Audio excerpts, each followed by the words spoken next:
Hey buckaroos, so if you recognize me in these same clothes from my top 5 favorite highlighter videos, then smart of you, because I literally just stopped filming that and then I decided, but fuck it, I'm gonna film my 5 most regrettable highlight purchases just because I think it's interesting. I think it's important to talk about what we're not so like hype about in the beauty industry, but more importantly, why are we not so hype about it, or why did this product not work for me? People can say they love a product and they can really just say that, and they don't have to go too in depth to convince somebody to like it. But to convince somebody you don't like it, I think takes more effort sometimes, and there needs to be more like research involved.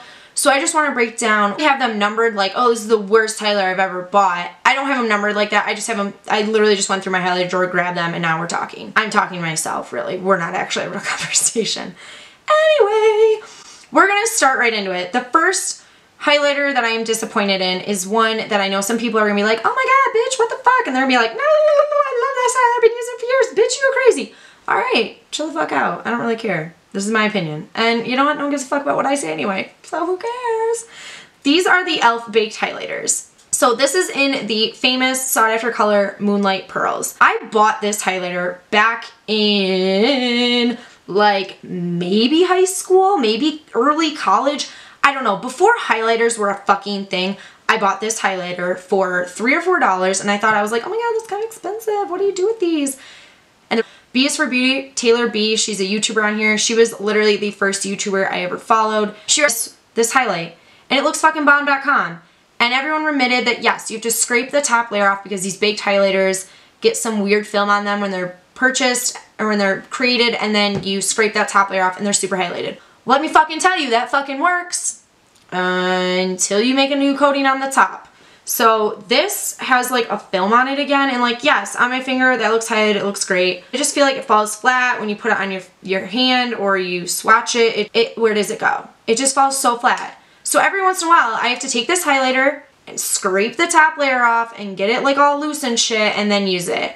I am tempted to just crush this up and put it into some loose container, but then I feel like that'd make a fucking mess.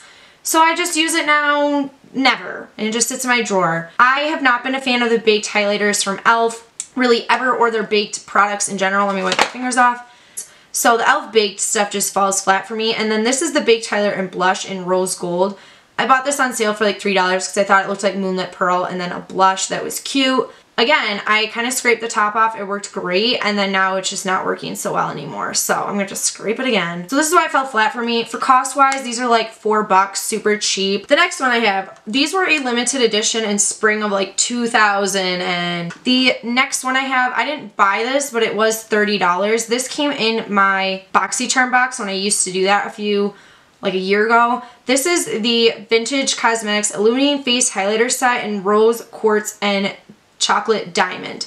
Now the packaging is really cute. It's like white and it says vintage in these gold letters. It feels not like shitty plastic but kind of nice, but it's that kind of plastic that'll get hella fucking dirty because I have grubby, dirty hands. It has a nice mirror in it, and then here are the highlighters. Really good size pans to those highlighters. The reason why this is on my list is mostly because BoxyCharm isn't personalized. I'm on the very pale spectrum end, so a lot of the products are for curly hair or deeper skin tones I just given my friends.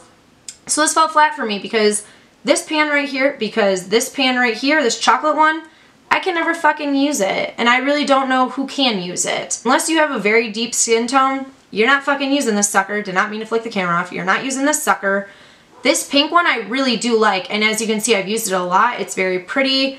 The chocolate one is pretty too, but I don't know what I'm going to use it for other than an eyeshadow. So if you're going to buy this pan for $30, it just fell flat for me and it wasn't going to work. So that's why it's on my list. So these are the Jeffree Star Cosmetics highlighters, and I have, this is Ice Cold and this is Princess Cut. Soft white gold kind of color. These are fucking massive. Like, this is my face. Huge. They're 28 grams, I believe. 15 grams. They're 15 grams. They're $28 each. No other highlight that I know of does 15 grams of product. $28 is expensive though.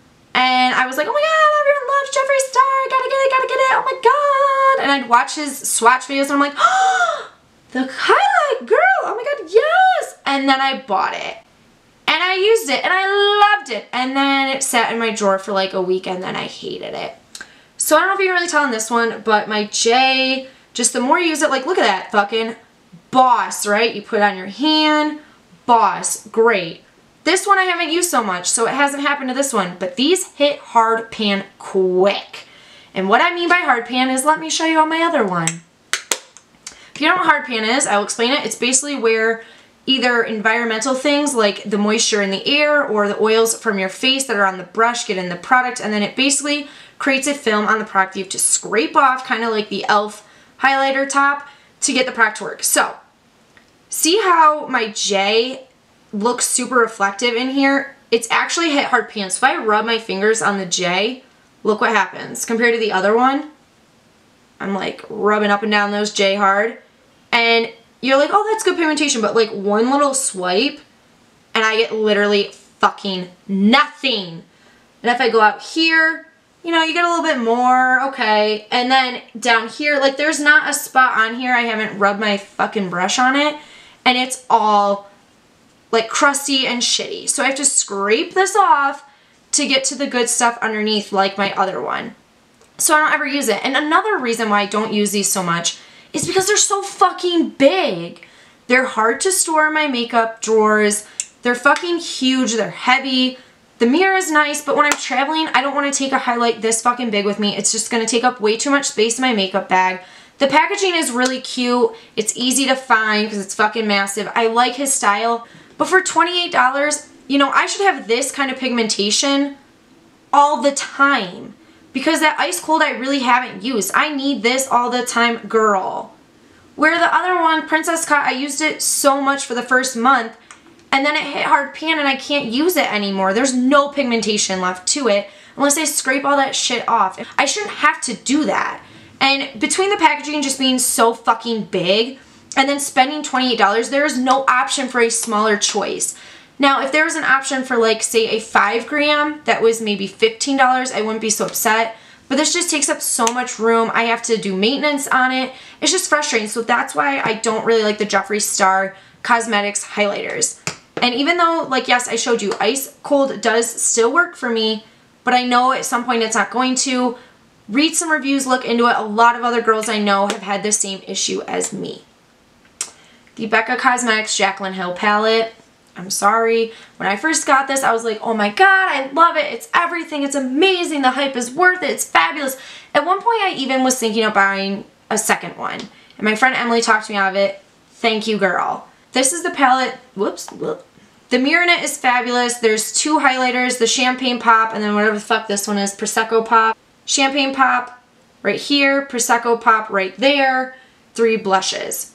So let me talk about why this is on my list before everyone goes fucking nuts in the comments. First of all, I am pale as fuck. We've been over this. This color right here, Prosecco Pop, is way too fucking yellow for my goddamn skin. I always have to mix it with Champagne Pop or a whiter highlighter from my drawer. It just doesn't fucking work for me. I'm too goddamn pale. Champagne Pop, also a little too dark for my liking, unless it's summertime, and summer lasts like 2 months in my world. And I wear so much goddamn sunscreen, I don't really get a tan, nor would I get a tan anyway. So it doesn't really work. The blushes, let's break them down real quick. This one right here, which is Rose Spritz or some shit like that. Really like it. It's shimmery, maybe a little too shimmery, but I like it. Amaretto, I like using as a contour. It's great. This one, a little too pigmented for me because I'm fucking heavy on my hand and it just makes a mess. But the real reason why this is on my list is because it was $53 fucking dollars. So yes, you do get 2 highlights and 3 little blushes. It's limited edition, and I don't know. I don't regret buying it, but it's been in the back of my drawer for a while now, and I just haven't had the desire to reach for it. It only works for me during the summertime. I think if you are a different skin color than I am, it will work for you. But I don't think this palette is geared for people at my end of the spectrum or the deep end, because Amaretto, that contour, you can't use if you're a deep skin colored woman. The blushes are very pigmented, so you could use them. I think Prosecco Pop would look very nice on someone of deep skin tones, but Champagne Pop could look a little ashy. I would rather spend $30 on this overpriced single Becca highlighter, and this is in the color Opal, than a $53 palette, which is bulky, big, takes up a lot of space, and I really can only use like 3.5, 2.5 of the colors.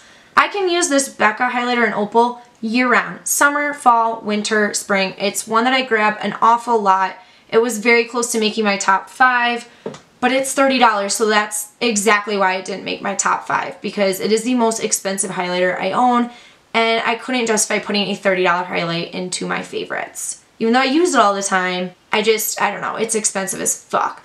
The Becca highlighters have great quality. I just think for $53, I would have been better buying 2 regular size Becca highlighters, or, you know, blush is something that I really don't get like, wow about. I can like give or take it. So for me, spending $58 on it, I could spend that $58 on my cat or something better, you know?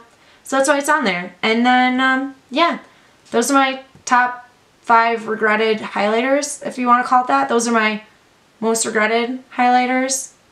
I don't know what to call this like little series yet. My most questionable purchases. I don't know. Help me think of a name.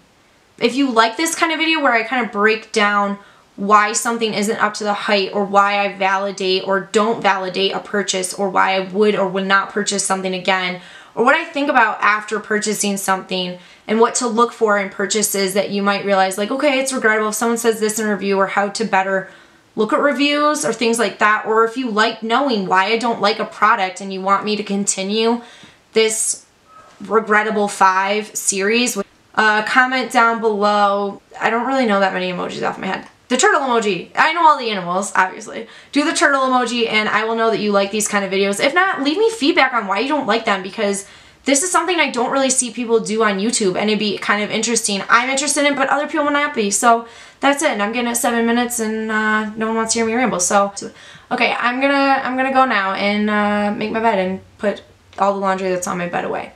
Just kidding, I'm gonna throw it back on the floor. Okay, bye.